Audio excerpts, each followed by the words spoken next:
Assalamualaikum warahmatullahi wabarakatuh.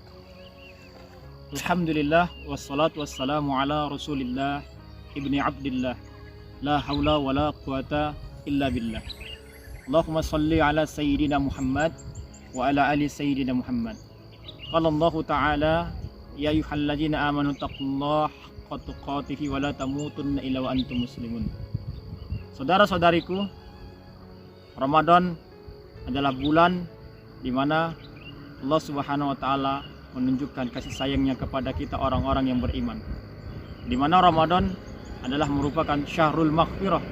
Allah berikan Ramadan, Allah datangkan Ramadan untuk kita mendapatkan ampunan.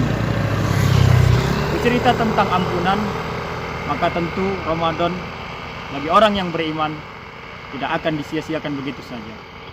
30 hari adalah pendidikan, pelatihan untuk kita mengenal Ramadan lebih dalam lagi. Kenapa Allah ciptakan dan Allah datangkan Ramadan kepada kita. Sama halnya Ramadan ini seperti dua makhluk Allah yang mungkin kita tidak menyukainya, yaitu lalat dan nyamuk. Dua makhluk Allah ini kita senantiasa tidak akan pernah menyukainya karena menimbulkan hama, kotoran dan juga bau.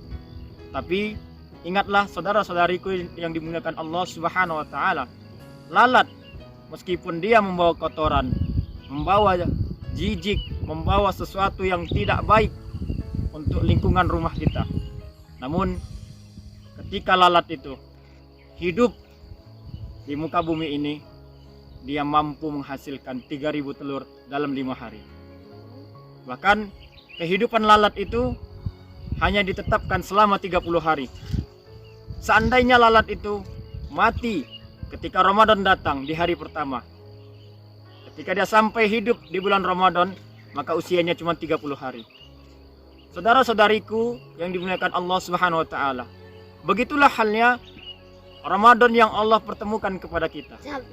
Seandainya Ramadan ini adalah Ramadan terakhir, tentu dan pasti kita tidak akan menyia-nyiakannya. Kita isi dengan syahrul Quran, kita isi dengan Iqra Quran, kita isi dengan tadabbur Quran, dan kita isi dengan amal-amal ibadah ketaatan kepada Allah Subhanahu wa taala. Begitu kita melihat bagaimana lalat yang kita sangat tidak suka kepada aktivitas lalat ini. Namun ada hikmah yang kita ambil dari makhluk yang menjijikan ini yang Allah katakan di dalam Al-Quran. Allah Subhanahu wa taala mengatakan tentang lalat di dalam surah Al-Hajj ayat 73. Allah Subhanahu wa taala berfirman, ya ayuhan nasu duriba masalul fastami'ulah innal ladzina tad'una min dunillahi lan yakhluqu zubaban walau bijtama'u lah. Hai manusia, telah dibuat perumpamaan, maka dengarkanlah olehmu. Sesungguhnya segala kamu sekalian selain Allah sekali-kali tidak dapat menciptakan seekor lalat sekalipun. Merampas sesuatu dari mereka, tiadalah mereka dapat merebutnya kembali dari lalat itu. Amat lemahlah yang menyembah dan amat lemah pula lah yang disembah. Hadirin, saudara-saudariku di mana saja dimuliakan Allah Subhanahu wa taala. Lalat makhluk Allah yang hina, yang jorok itu, selama dia hidup seekor lalat di dunia itu, maka setara lamanya dengan waktu bulan Ramadan yang Allah berikan kepada kita. Bayangkan jika ada seekor lalat menetas di hari pertama bulan Ramadan, maka ia akan mati pada terakhir bulan suci Ramadan.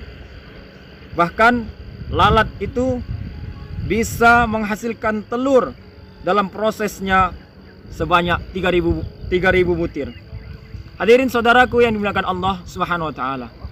Maka Ramadan ini kita jadikan Ramadan terakhir, sebagaimana makhluk Allah lalat yang Allah katakan di dalam surah Al-Hajj bahwa lalat pun bisa menjadi hikmah di bulan Ramadan ini kepada kita, bahwa jangan sampai kita menyanyiakan bulan Ramadan ini dengan hal-hal yang tidak bermanfaat.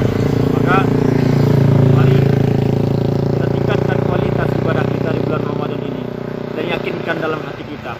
Ramadan ini adalah Ramadan terakhir. Sehingga ketika kita menanamkan di dalam hati kita Ramadan ini Ramadan terakhir, seakan-akan kita akan berusaha mengerjakan ibadah itu terus menerus tanpa memikirkan waktu, tanpa memikirkan kapan datangnya ajal kepada kita.